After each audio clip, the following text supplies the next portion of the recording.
They say success is the best revenge. But sometimes, revenge is a front-row seat to your enemy's destruction. When Mark Sterling sent a wedding invitation to his struggling ex-wife, Elena, he did it to humiliate her, to show her exactly what she had lost. He thought she was still the broken woman he walked out on 3 years ago. What he didn't know was that the woman he was mocking wasn't just surviving.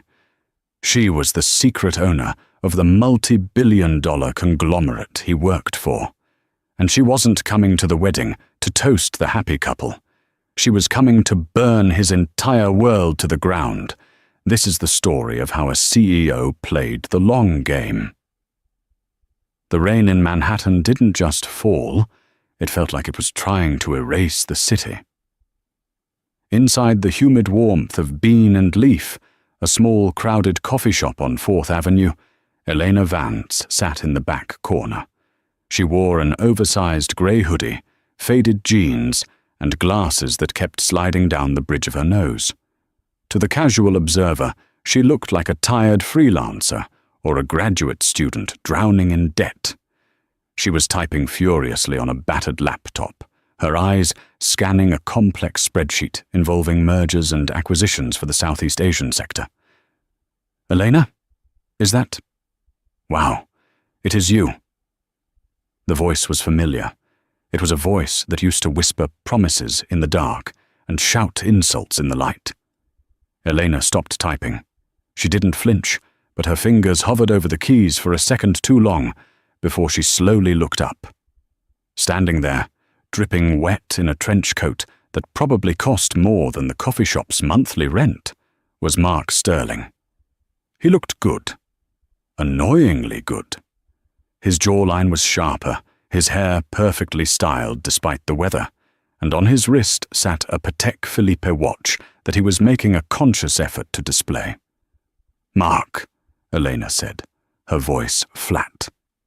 She closed her laptop lid just enough to obscure the screen. "It's been 3 years." 3 years and 2 months, Mark corrected, flashing a smile that didn't reach his eyes. He grabbed a chair without asking and spun it around, straddling it backwards, a power move he'd likely picked up from a How to Be an Alpha podcast. "You look comfortable." Eleanor adjusted her glasses. "I'm busy, Mark. What do you want?" Straight to the point. I always liked that about you. Well, I liked it until it became boring. He laughed at his own joke. "I was actually in the area meeting with some investors for the upcoming merger. Big things happening at the firm. But I saw you through the window and thought, why not?" He reached into the inner pocket of his coat and pulled out a heavy, cream-colored envelope embossed with gold leaf. He slid it across the sticky table, pushing aside Eleanor's lukewarm latte. "I'm getting married, Eleanor." Eleanor looked at the envelope. Mark Sterling and Jessica Thorne. She knew the name. Jessica Thorne was the daughter of a minor senator, a socialite whose Instagram feed was a curated museum of vanity. "Congratulations," Elena said, making no move to take the envelope. "Why are you giving this to me?" Mark leaned in, his cologne, Santal 33, overpowering the smell of roasted beans. "Because I'm a big enough man to let bygones be bygones. And honestly, Elena, I want you to see that I'm doing well. I want you to see that leaving, that moving on was the right choice for me. Jessica is, well, she's a partner. Someone who fits my world." The implication hung in the air like smoke. "You didn't fit my world. You were trash." "You want me to come to your wedding to witness your upgrade," Elena translated, her expression unreadable.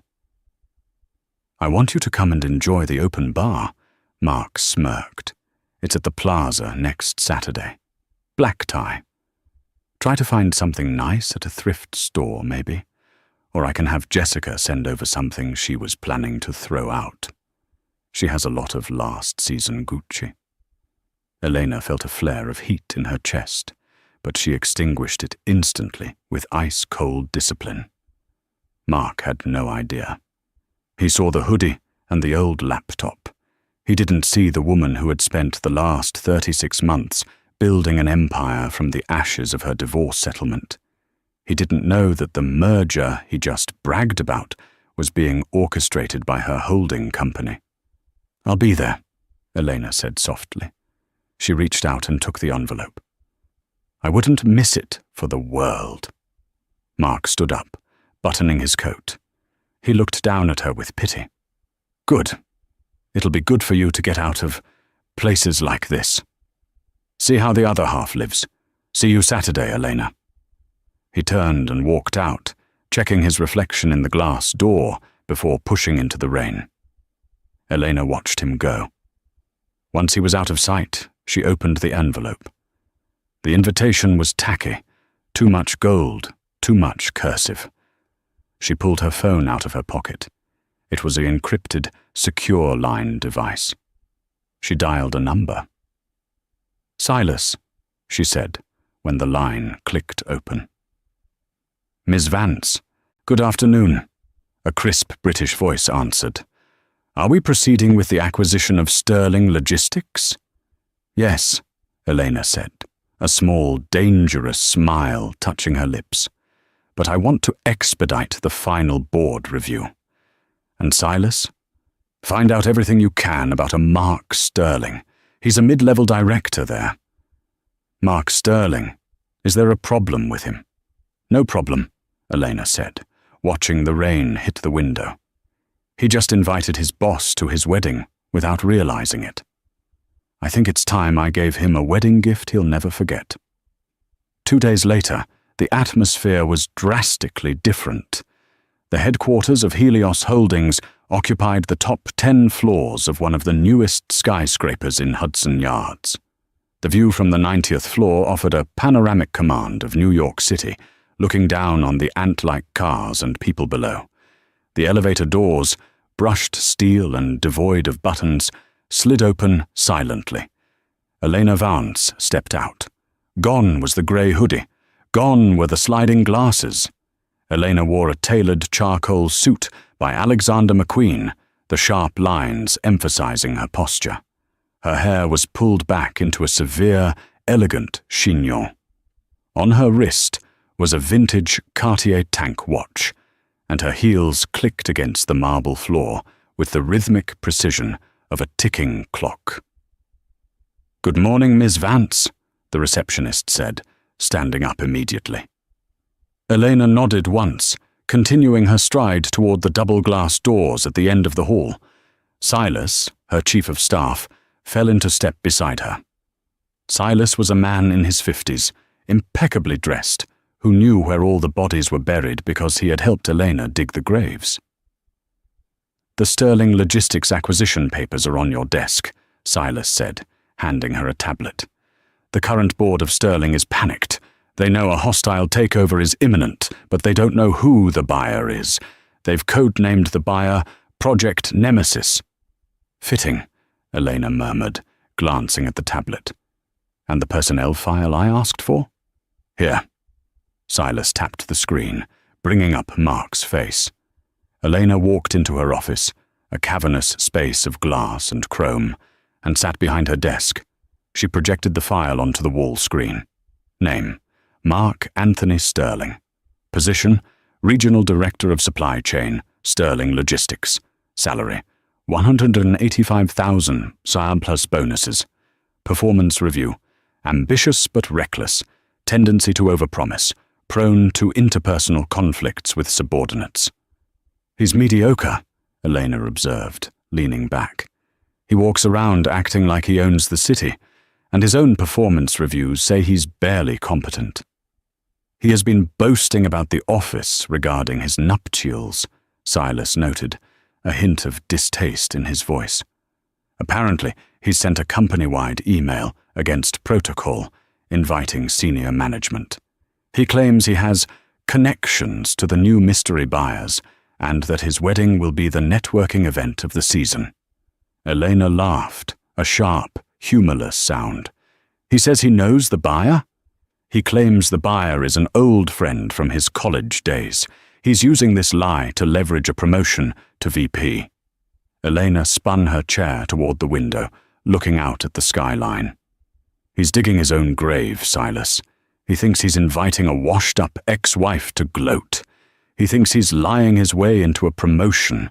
He has no idea that the struggling artist he divorced is the one signing his paychecks as of, when does the deal close? Friday at noon, Silas replied, 24 hours before his wedding. Elena's eyes narrowed. Flashbacks hit her, memories she usually kept locked in a mental vault. 3 years ago, the tiny apartment in Queens, Mark throwing his suitcase on the bed. I can't do this anymore, Elena. You're dragging me down. I need a partner who elevates me, not a waitress who dabbles in painting. You have no ambition. You're dead weight. She remembered begging him to stay. She remembered the humiliation of him handing her a check for $5,000, severance, he had called it, before walking out to meet Jessica in the idling Uber below. That $5,000 hadn't gone to rent. Elena had taken it, starved for a month, and invested every penny into a high-risk cryptocurrency derivative algorithm she had been coding in secret during her night shifts. It hit. Then she invested in a failing biotech firm that discovered a cure for a rare dermatitis 2 weeks later. Luck? Maybe. But mostly it was rage. Rage fueled her 20-hour workdays. Rage sharpened her instincts. In 3 years, she turned $5,000 into an empire worth $4 billion.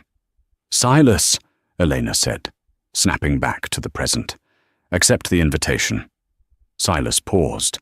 You mean, attend as... No, I will attend as Elena, the poor ex-wife. But I want you to prepare a secondary gift. I want a full audit of Mark's department. Look for embezzlement, corner cutting, HR violations. If he's reckless, there's a paper trail. And when I find it? Hold it, Elena said. Bring it to the wedding. I want the dossier in a gift box wrapped in silver paper. Ms. Vance? Silas hesitated. Are you sure? This seems personal. Usually you prefer business to be detached. Elena stood up and walked to the window, placing her hand against the cold glass. He destroyed the girl I used to be, Silas. He made me feel small, so he could feel big. I'm not doing this for me. I'm doing this for every person who was ever told they weren't enough. She turned back, her face hard as stone. Make sure the acquisition is finalized Friday. And tell the board of Sterling Logistics that the new owner will be making a surprise appearance at a private event on Saturday. At the wedding? Silas asked, raising an eyebrow. At the wedding? Elena confirmed. I think it's time the groom met the boss. The rehearsal dinner was held in the private atrium of Le Bernardin, one of the few restaurants in Manhattan where the waiting list was longer than most marriages. The room was a study in aggressive opulence, vaulted ceilings, teak wood accents, and walls lined with wines that cost more than a mid-sized sedan. Elena arrived precisely 7 minutes late. It was a calculated delay, long enough to be noticed, but not long enough to be rude. She had chosen her outfit with the precision of a costume designer. She wore a simple, navy blue polyester dress she'd bought at a discount outlet in New Jersey earlier that day. It didn't fit quite right around the shoulders, and the hem was an inch too long. To complete the illusion, she wore scuffed flats and carried a purse that was clearly peeling at the strap. As she entered the room, the hum of conversation didn't stop, but the eyes shifted. The guests were a collection of New York's almost elite, junior partners, social climbers, and people who leased their lifestyles. They smelled the cheapness on her instantly. Elena, you actually made it. Mark detached himself from a group of men in tuxedos. He was holding a glass of scotch, his face flushed with alcohol and adrenaline. He walked over, his hand resting patronizingly on her shoulder. The fabric of his custom Zegna suit brushed against her polyester sleeve, a contrast he seemed to relish. "I said I would come, Mark," Elena said, her voice soft, keeping her eyes lowered. "The venue is breathtaking, isn't it?" Mark beamed, gesturing around the room. "Only the best for Jessica. Speaking of which, come, you have to meet the bride." He guided her through the crowd like a showman displaying a circus oddity. They stopped at the head table, where a woman sat holding court. Jessica Thorne was undeniably beautiful in a manicured, high-maintenance way. She wore a white silk cocktail dress that clung to her like a second skin, and her finger was weighed down by a 4-carat diamond that caught the light aggressively. "Jess, babe," Mark interrupted. "This is Elena." The table went quiet. Jessica turned slowly, her eyes scanning Eleanor from her messy hair down to her scuffed shoes. A small, pitying smile curled on her lips. "Oh," Jessica said, her voice light and airy, like spun sugar laced with arsenic. "The ex-wife. Mark talks about you, occasionally." "Congratulations, Jessica," Elena said, offering a polite nod. "You look lovely." "Thank you," Jessica replied, not standing up. "Mark told me you're an artist. That's so brave. I always tell Mark it must be so freeing to not worry about ambition or the future, just living day to day, right?" A few of the bridesmaids giggled. It was a direct strike, designed to draw blood. Elena felt the sting, but she pushed it down, converting it into cold data. "She's insecure," Elena analyzed. "She needs to establish dominance because she knows Mark has a history of wandering. She's marking her territory." "It has its moments," Elena replied vaguely. "Well, grab a plate," Mark said, dismissing her now that the show was over. "The open bar is on the left. Don't be shy. I know good scotch isn't exactly in your budget these days." Elena walked away, her face burning, but her mind clear. She found a spot in the corner, nursing a glass of sparkling water. From her vantage point, she watched the room. She watched Mark laughing too loud, refilling glasses, playing the part of the benevolent king. She listened to the snippets of conversation floating nearby. 2 men in grey suits were whispering near the shrimp cocktail tower. Elena recognized one of them. Bradford Halloway, a mid-level investment banker, Mark often bragged about knowing. "Reckless," Bradford was muttering. "Mark is putting everything on this wedding. I saw the credit checks. He's leveraged to the hilt." "I thought he was getting a promotion," the other man asked. "He thinks he is," Bradford scoffed, keeping his voice low. "Sterling Logistics is being bought out. Rumor is the new ownership is going to gut middle management. Mark thinks he's safe because he knows a guy who knows a guy. But honestly, if the deal goes through tomorrow, he might be unemployed by the time he says, 'I do.'" Elena took a sip of water, hiding a smirk behind the glass. Mark clinked a spoon against his glass, calling for silence. "Everyone! Everyone!" Mark shouted, raising his scotch. "Thank you all for coming. Tomorrow, I marry the woman of my dreams. But tonight, I also want to celebrate the future. As many of you know, big things are happening at my company, a massive acquisition. And let's just say, when the dust settles, the Sterling name is going to be bigger than ever." He winked at the crowd. "To success, and to leaving the past where it belongs, in the rear-view mirror." He cast a quick, deliberate glance at Eleanor in the corner. The room erupted in applause. Jessica kissed him theatrically. Eleanor set her glass down on a passing waiter's tray. The irony was suffocating. Mark was toasting his own executioner. He was celebrating a takeover that she had orchestrated specifically to expose his incompetence. She checked her phone. A message from Silas. "The papers are finalized. The transfer of ownership executes at 09:00 a.m. tomorrow. We have also flagged the discrepancies in Mark's expense accounts. It's worse than we thought. He's been charging personal luxury travel to the logistics budget." Elena typed back, "Let him have his night. Tomorrow, reality hits." She looked at Mark one last time. He was laughing, his head thrown back, unaware that he was standing on a trap door. "Enjoy the scotch, Mark," she whispered to the empty air. "It's the last thing you'll ever own." Friday morning broke over New York City with a heavy, grey sky. The humidity had broken, replaced by a sharp, biting wind that rattled the windows of the Sterling Logistics headquarters in Midtown. On the 42nd floor, the atmosphere was frantic. Mark Sterling marched into the office at 9:15 a.m., hungover but running on adrenaline. He carried a garment bag containing his tuxedo for the ceremony the next day. He felt invincible. The dinner had been a success. Jessica was happy. Elena had looked suitably pathetic.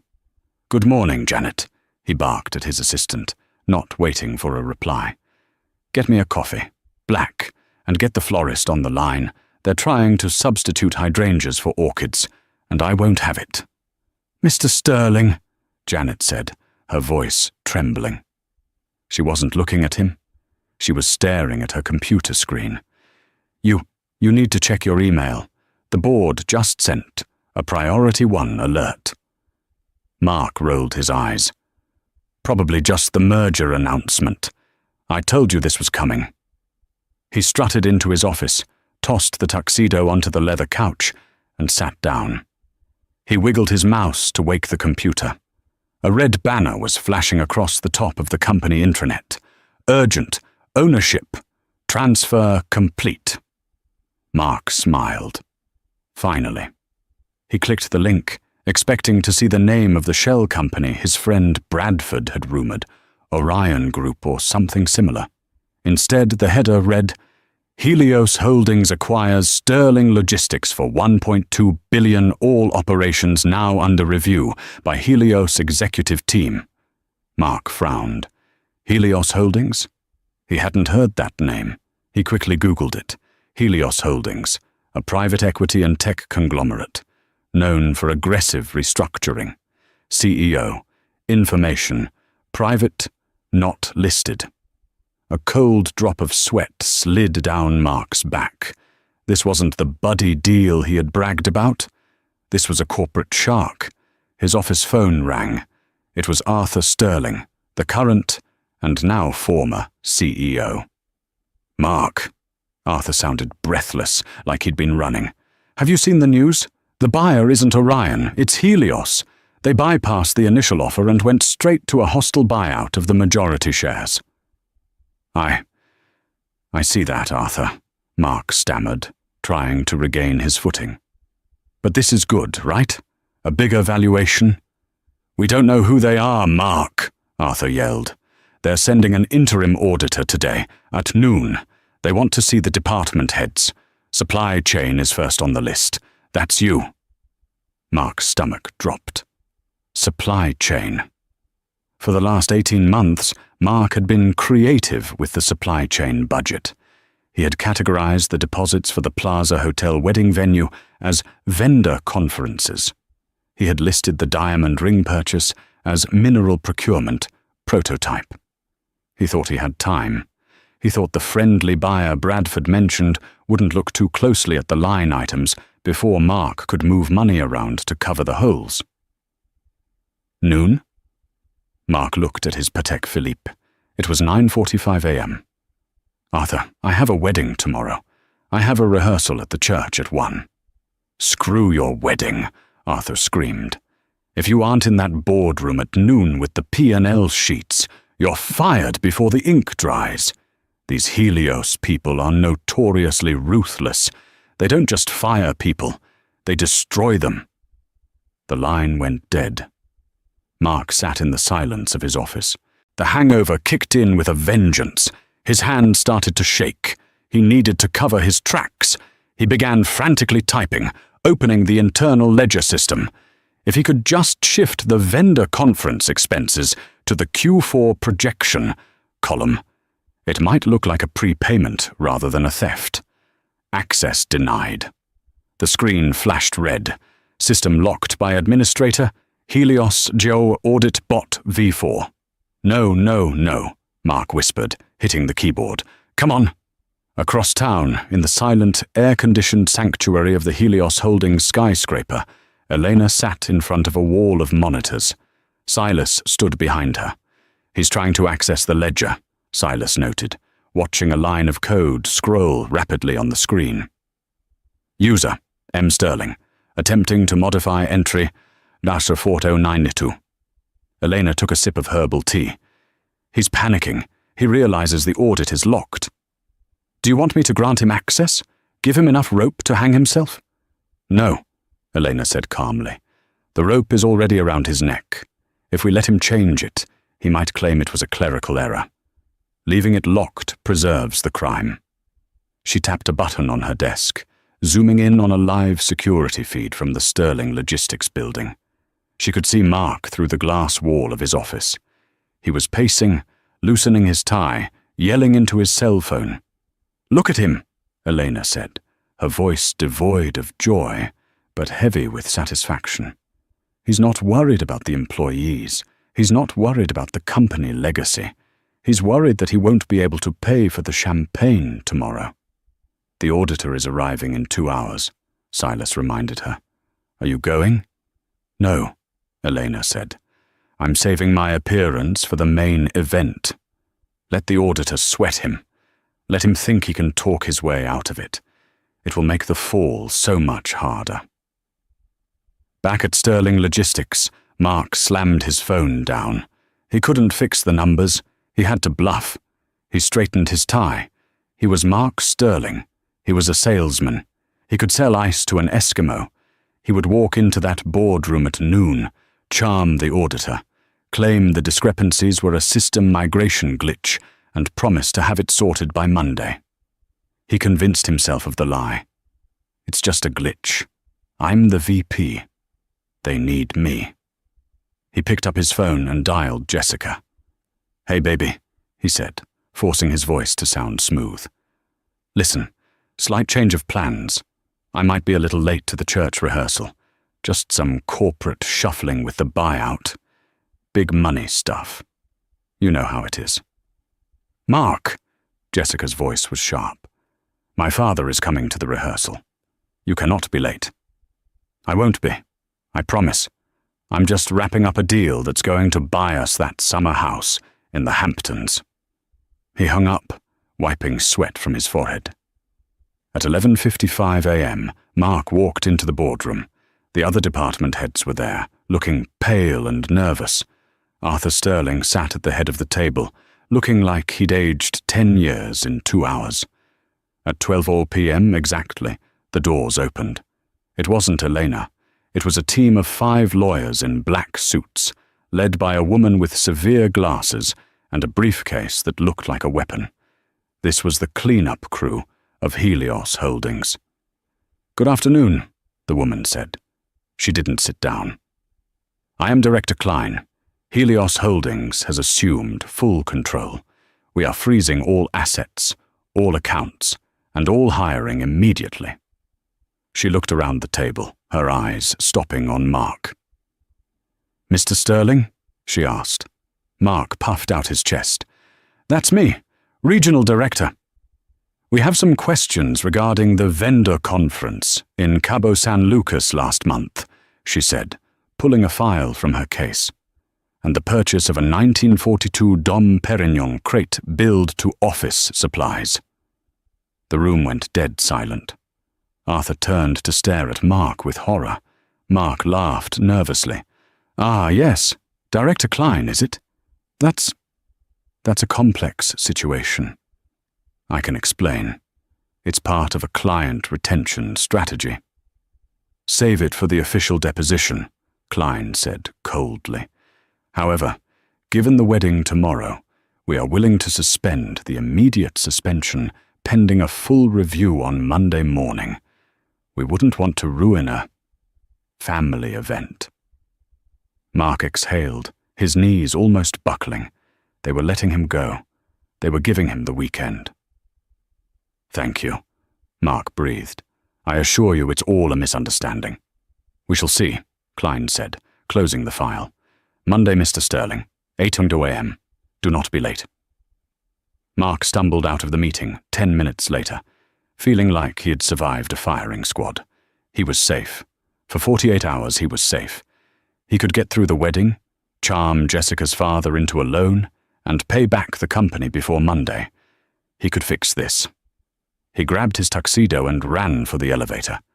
As he stepped out into the cold wind of the street, his phone buzzed. A text from an unknown number. "See you at the wedding. I have a gift for you." E. Mark frowned. "Elena. She probably got me a toaster," he muttered, hailing a cab. He had no idea that the gift was the woman who had just sent the auditors to his office. He had no idea that the noose wasn't loosened. It was just being measured for the drop. The grand ballroom of the Plaza Hotel had been transformed into a cathedral of excess. It was a scene ripped from the pages of a bridal magazine, funded by credit debt and desperation. Thousands of white Casablanca lilies suffocated the air with their heavy, sweet scent. A string quartet played Debussy in the corner, their music floating over the heads of 200 guests who were busy whispering about the merger rumors. Mark stood at the altar. He was sweating. Despite the air conditioning being set to a crisp 68 degrees, moisture beaded on his upper lip. He dabbed it away with a silk handkerchief, flashing a nervous smile at his best man, Bradford. "Relax, man," Bradford whispered, leaning in. "You look like you're facing a firing squad." "Monday," Mark hissed back, his eyes darting to the heavy oak doors at the back of the room. "The auditors are coming back Monday. I need to talk to Senator Thorne at the reception.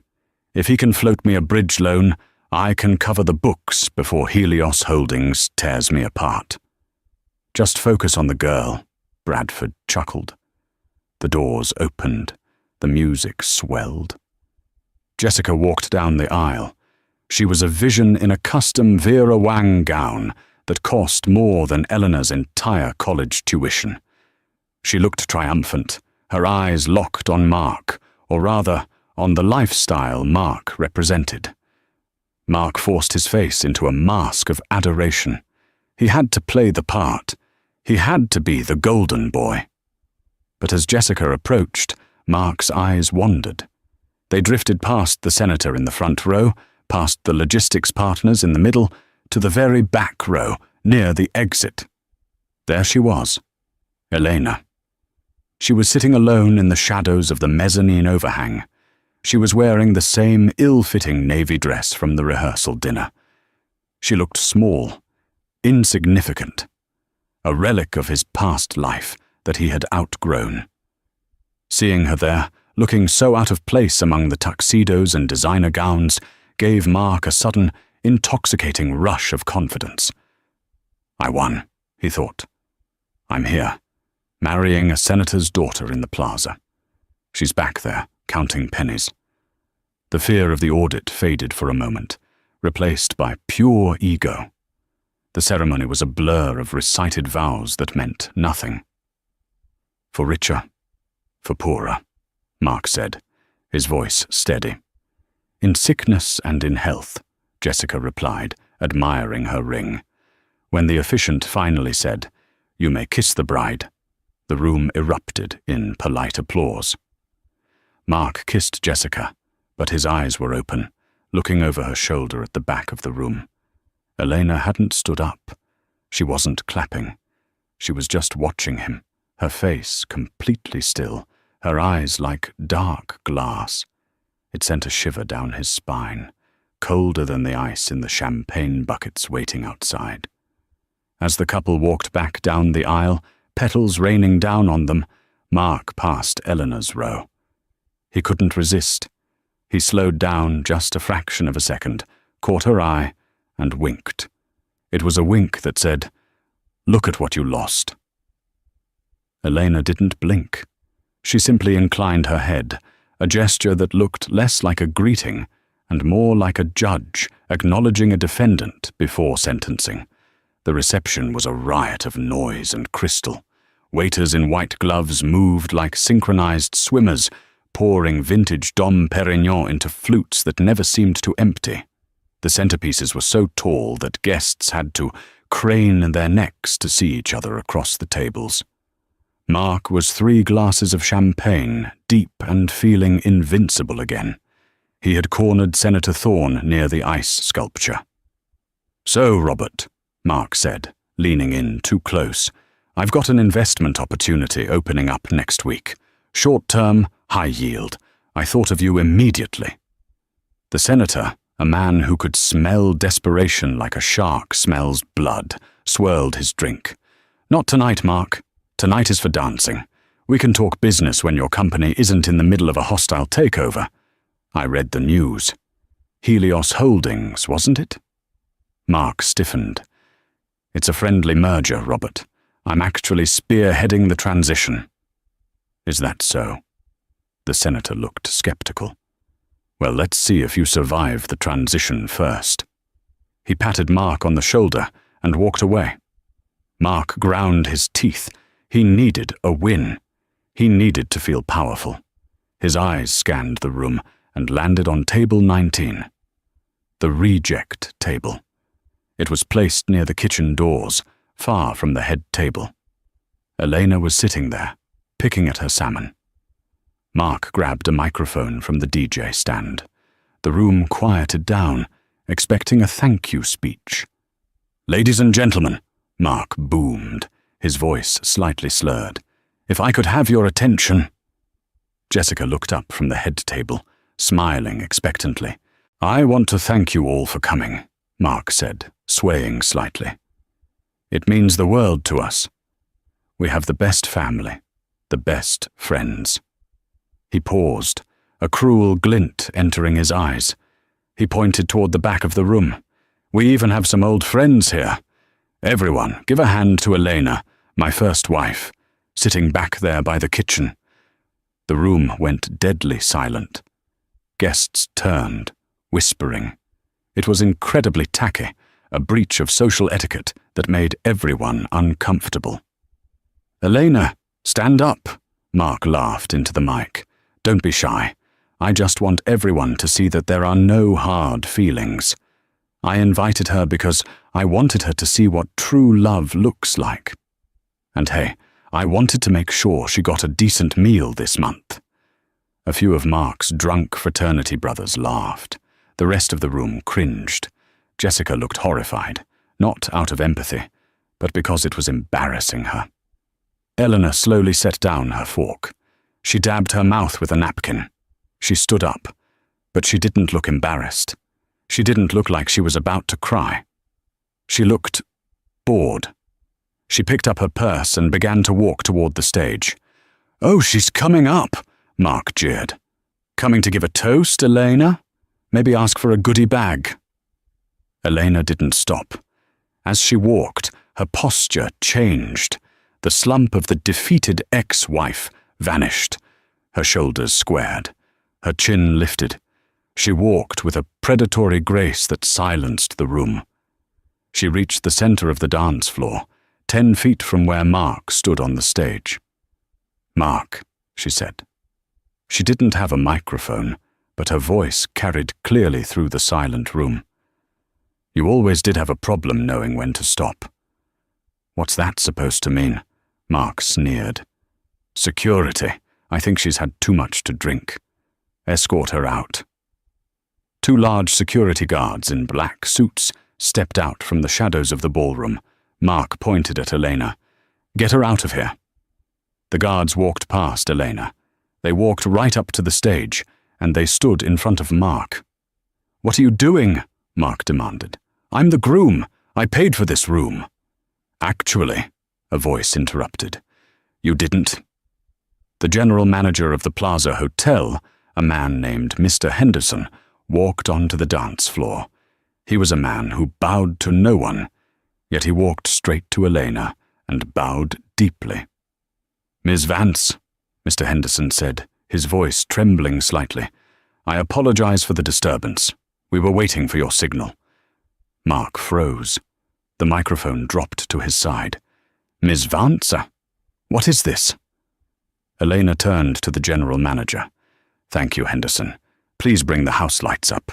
I'm tired of the dark." The romantic mood lighting vanished. Harsh, bright white lights flooded the ballroom, exposing everyone. The makeup, the sweat, the fear in Mark's eyes. Elena reached up and unpinned her messy hair. It cascaded down her back in a sleek, glossy wave. She took off her glasses and tossed them onto a nearby table. She unbuttoned the top of her cheap navy dress. Gasps rippled through the room. Underneath the polyester smock, she was wearing a shimmering, silver couture gown that looked like it was woven from starlight and steel. It was a power suit disguised as a dress. "You asked for a toast, Mark," Elena said, stepping closer. The security guards parted to let her pass, blocking Mark from leaving the stage. "You asked if I wanted a goodie bag. No, I don't need your charity. I have my own." She snapped her fingers. The side doors burst open. Silas walked in. He wasn't alone. Behind him were 3 people: the director of HR for Sterling Logistics, the chief financial officer of Helios Holdings, and a woman holding a video camera. Silas carried a silver gift box. He walked up to Eleanor and handed it to her. "What is going on?" Jessica shrieked, standing up. "Who are you people? You're ruining my wedding." Eleanor ignored Jessica completely. Her eyes were locked on Mark. "Mark Sterling," Eleanor said, her voice ice-cold. "You bragged all week about the new owner of your company. You told everyone you knew the buyer. You lied to get a promotion. You stole company funds to pay for this." She gestured around the room. "This circus. I didn't," Mark stammered, his face draining of color. "You wanted to meet the boss?" Elena asked. She took a step onto the stage. She towered over him in her heels. "I am the boss." A collective gasp went through the room. "I am the CEO and majority shareholder of Helios Holdings," Elena announced, turning to the crowd. "And as of yesterday morning, I am the sole owner of Sterling Logistics." Mark's knees gave way. He stumbled back, catching himself on the DJ booth. "No, that's impossible. You're a waitress. You paint bad watercolors." "I did," Elena said. "And then you left me. You gave me $5,000 and told me I was worthless. I took that money, and I built a world that you are not allowed to live in." She handed him the silver box. "Open it." "I don't want to," Mark whispered. "Open it," Elena commanded, her voice cracking like a whip. Mark's shaking hands lifted the lid. Inside there was no blender, no silverware. There was a single stack of documents. Mark pulled them out. The top page was a termination notice. Notice of termination for cause: embezzlement and fraud. Underneath that was a subpoena from the district attorney's office. "You're fired, Mark," Elena said, her voice dropping to a terrifying whisper that the microphone picked up. "And since you used company funds to pay for the plaza, well, technically, this is my party now." She turned to the security guards. "Please escort Mr. Sterling off the premises. The police are waiting for him in the lobby regarding the missing $200,000 from the supply chain budget." "Elena, please!" Mark cried out, grabbing her arm. "Please don't do this. It's my wedding day. We were married. Doesn't that mean anything?" Elena looked at his hand on her arm until he let go. "It means everything, Mark. It means I finally got closure." She turned to the band. "Play something upbeat. The groom is leaving." As the security guards dragged a screaming Mark Sterling out of the ballroom, Jessica stood alone at the head table, sobbing into her hands. The guests sat in stunned silence. Elena walked over to the champagne tower, picked up a glass, and raised it to the room. "Enjoy the open bar. she said with a smile that could cut glass. I'm paying for it. The band, confused and terrified by the sudden shift in power dynamics, began to play a hesitant, low-tempo jazz standard. But no one danced. The grand ballroom of the plaza, usually a vessel for joy, felt like a crime scene, decorated with flowers. Mark's screams had faded down the hallway, cut off by the heavy oak doors swinging shut. The silence that followed was heavy, broken only by the sound of Jessica Thorne's weeping. She sat at the head table, her face buried in her hands. Her custom Vera Wang gown, once a symbol of her triumph, now looked like a costume for a play that had been cancelled mid-performance. Her father, Senator Thorne, stood beside her, his face a mask of purple rage, not at Elena, but at the realization that he had almost tied his family name to a fraudster. Elena stood by the champagne tower, her silver dress catching the harsh house lights. She took a slow sip of the wine.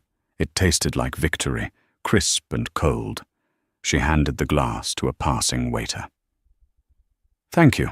You can clear the tables now. Elena began to walk toward the exit, her heels clicking rhythmically on the parquet floor. To leave, she had to pass the head table. She didn't speed up. She didn't look away. You. Jessica's voice was wet and trembling. She looked up, her mascara running in dark streaks down her cheeks. You did this on purpose. You waited until today. Eleanor stopped. She turned to face the bride. The room held its breath.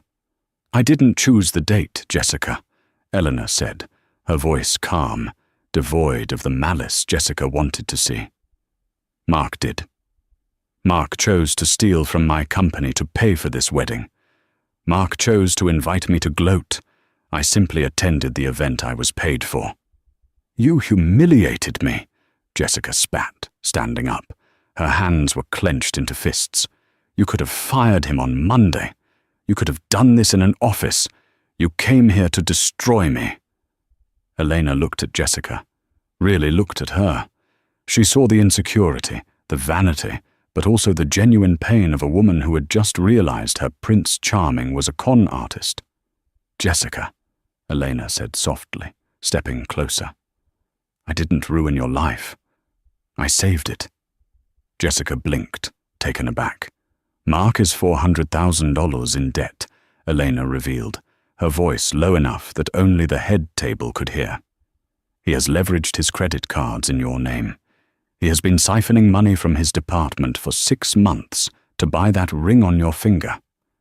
If I had waited until Monday, you would have been legally bound to his debts. You would have been an accessory. Elena gestured to the senator.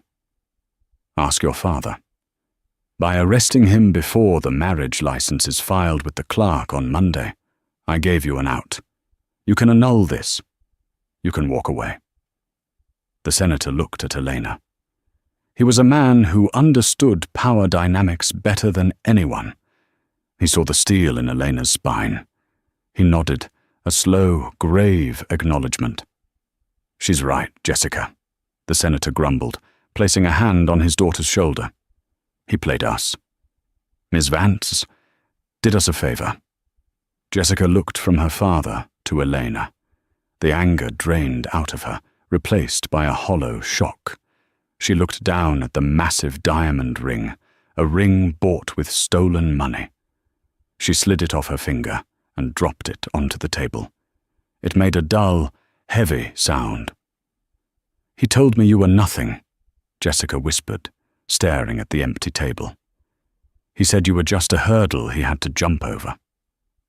I was, Elena said. But he forgot that hurdles are there to make you jump higher, and if you trip, you hit the ground hard. Elena turned to leave, but stopped one last time. She pulled a checkbook from her silver clutch. She quickly scribbled a signature and tore the check out. She placed it on the table next to the discarded ring. What is this? Jessica asked. This covers the cost of the venue, the catering, and the band, Elena said. The plaza shouldn't suffer because Mark is a thief, and neither should you. Consider it a wedding gift. Use the refund to buy yourself some dignity." Elena turned her back on the sobbing bride and the stunned senator. She walked through the parted sea of guests. People who had sneered at her navy dress an hour ago now looked at her with a mixture of fear and awe. Bradford, the best man, was hiding behind a centerpiece. Elena caught his eye. He turned pale and pretended to text on his phone. She pushed open the heavy doors and stepped out into the lobby. Silas was waiting for her, holding her grey trench coat. The police were already gone, having taken Mark out through the side exit to avoid the paparazzi that were beginning to gather. "Is it done?" Silas asked, helping her into the coat. "It's done," Elena said. She felt a sudden wave of exhaustion, but it was a good kind of tired, the kind that comes after a long, hard run. "The board is ready for the transition meeting on Monday," Silas noted as they walked toward the revolving doors. "And Mr. Sterling, well, the former Mr. Sterling, has been denied bail. The flight risk was deemed too high." "Good," Elena said. They stepped out into the New York night. The rain had stopped. The air was scrubbed clean, smelling of wet asphalt and ozone. The city lights reflected in the puddles, glittering like diamonds, real ones this time. Elena took a deep breath. For 3 years she had carried the weight of Mark's words. "You have no ambition? You're dead weight." Tonight, she had cut that weight loose. "Where to, Ms. Vance?" the driver asked as he opened the door of her black SUV. Elena looked back at the Plaza Hotel. She thought about the girl she used to be, the girl in the paint-stained jeans who just wanted to be loved. She didn't mourn her anymore. She thanked her.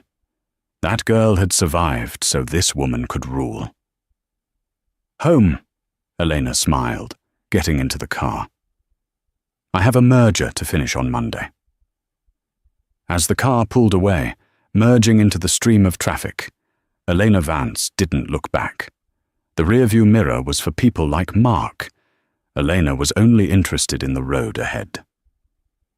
Mark Sterling spent the next 5 years in a minimum security facility for corporate fraud. Jessica annulled the marriage 3 days later and wrote a best-selling memoir about surviving a toxic relationship. But Eleanor didn't just survive. She ascended. This story isn't just about revenge. It's about the danger of underestimating people based on where they are in life, rather than where they are going. Mark saw a struggling artist and treated her like trash. He didn't realize that rock bottom is the strongest foundation you can build on. He invited his past to his wedding, never suspecting that she was already owning his future. In the end, success truly is the best revenge. But serving it cold, in a silver dress, in front of everyone who doubted you, that is a masterpiece. And that is the story of the billionaire ex-wife. What did you think of Eleanor's revenge? Was it too harsh, or did Mark get exactly what he deserved? I want to hear your thoughts in the comments below. Would you have saved Jessica, or let her marry him? If you enjoyed this story of justice and drama, please hit that like button. It really helps the channel grow. And don't forget to subscribe and ring the notification bell so you never miss a new story. We drop new episodes every week. Thanks for watching. And remember, be careful who you step on today. They might be signing your paycheck tomorrow.